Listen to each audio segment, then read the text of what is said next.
zany koa ny fitongasana entina commission dia mila fitandremana ka zany natonga zay nanapa-kevitry amin'ny zany taxi moto zany nanao fivoriam-be mahakasiky zay fagnomezana reo namagna zany formation andesigny hiatriky zany asa zany taxi moto fagnatsaragna ny kalitany taxi moto zany no natonga zay eto dia vory maro nandinidiniky mahakasiky zany iarahana amin'ny tompona andraikitra amin'izany fitaterana zany zareo mitsy no nanirika hoe omezony formation reo zay mpiantsehitra amin'izany taxi moto zany ny tanjony dia mba hatonga ny asa ho tsara ary hatonga ny taxi moto mba hatokisan'olo ankoatra ny fanatsarana ny kalitaon'ny fitaterana ny alalan'ny taxi moto mazava ny tanjona ahatonga ireo mpitatitra ho tena atokisany mpanjifa ny fanindry andalana tamin'izao atrika asa zao ny famelomamaso ny fikamanany taxi moto aty amin'ny renivohitra androna lafiny sosialy amin'ny toetrany ny fanampiny ireo olona traboina vokatry ny rivodoza farany teo any amin'ny faritany Toamasina ao amin'ny fanarenana tsikelikely ny fiainana andavanandro nahazo ny anjarany tamin'ny fanampina arabola ny tao amin'ny commune Ambody Tandroa Toamasina faharoa nisy ihany koa ny fanampina fanarenana fotodrafitrasa Simba tao Fenorivo Atsinanana andao arahantsika miaraka. Ny titongana tanteraky ny fara-piainan'ireo mponina any ambanivohitry ny commune Ambody Tandroa district ny Toamasina faharoa iny zay tsy lavitra ny Toamasina voalohany tamin'ny fandalovany ny rivodoza gezany iny. Ankoatra ny faharavany trano fonenany nahita faisana torak'izany ihany koa ny asa fivelomana amin'ny andavanandro. Manambetsaka azy ireo iarina amin'ny fiainana araka izany izao toana ataon'ny SAFFJKM amin'ny alalan'ny ity tetikasa avitegna ity. Nanentana ireo namany izay niarany sitraka an'izao fanampina izao ihany koa izy ireo mba tsy handanindany fotsiny amin'ny zavatra tsisy dikany ilay vola azo teto fa mba entina anatsarana ny fivelomana isan-tokantrano araka ny tanjon'ireo mpanome izany.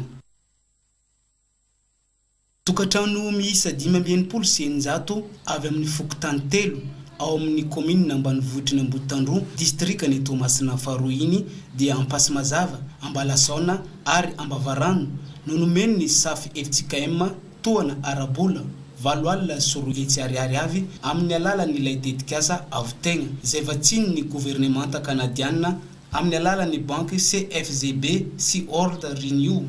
Izao fanampina an'ireo mponina aty amin'ny commune Ambody Tandroa izao dia mbola tafiditra ao anatin'ny hetsika fanarenana taorinan'ny fandalovany ny rivodoza gezany iny hatrany. Ankoatra ny fankasitrahana tamin'izao fanampina azo izao mbola nanao antsoavo mba anampina an'ireo fokotany hafa izay mbola tsy nisitraka ny avy ao anivony fiadidiny tanàna. Raha ny fantatra dia mandritra ny 10 volana no iasan'ny ity tetikasa ity any amin'ireo fokotany telo ireo. Koa ankoatra n'izao fanomezana toana arabola izao dia mbola ho hisy indray ny fizarana toana ara-tsakafo ho an'ireo mponina any an-toerana. Mirosaka ansehatra mitady vahaolana maritra ho an'ny fotodrafitrasa Simba ny solombavamboaka voafiditra tsy Fenerivo Atsinanana Andry Cristalcom.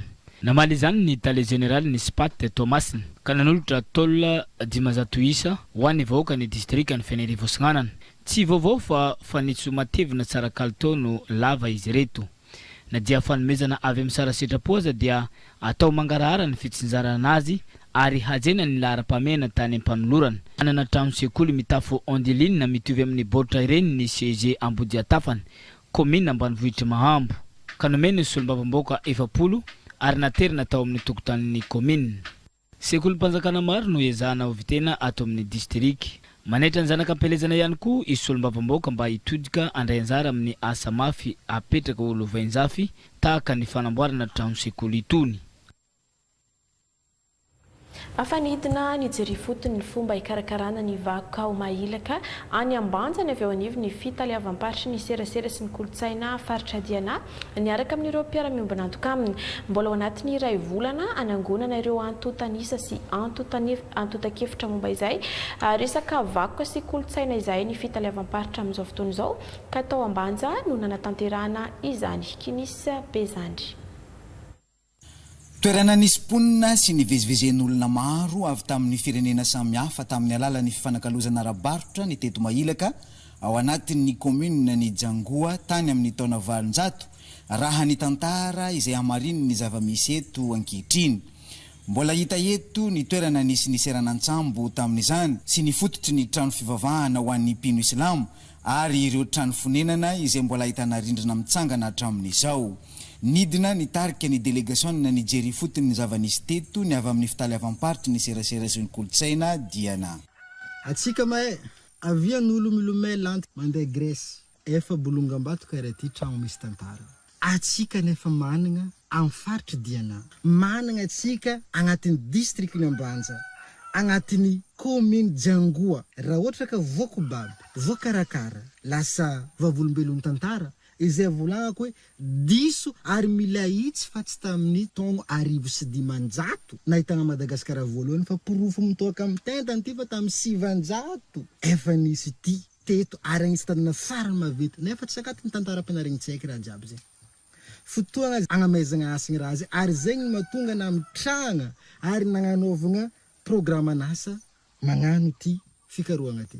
Tafiditra anatin'ny hetsika tanterahany ny fitaly avamparitra ny serasera sy kolotsaina Diana amin'ity volana avril ity dia ny fanangonana ireo antotakevitra mahakasika ireo arembakoka sy kolotsaina atao amin'ny faritra izao natao izao.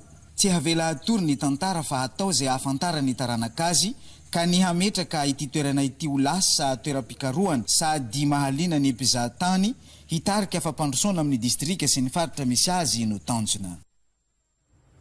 Amaranantsika tanteraka ny fampalalam-baovao hanana tanteraka fanentanana momba ny fanamafisam-pahalalana ho an'ireo mpiasa eo anivon'ny orinasa tsy miankina atao antsiranana ny FMFP no tanteraina tamin'ny alalan'ny soirée business izay andretsara feno arso anirina solotenanay any antsiranana.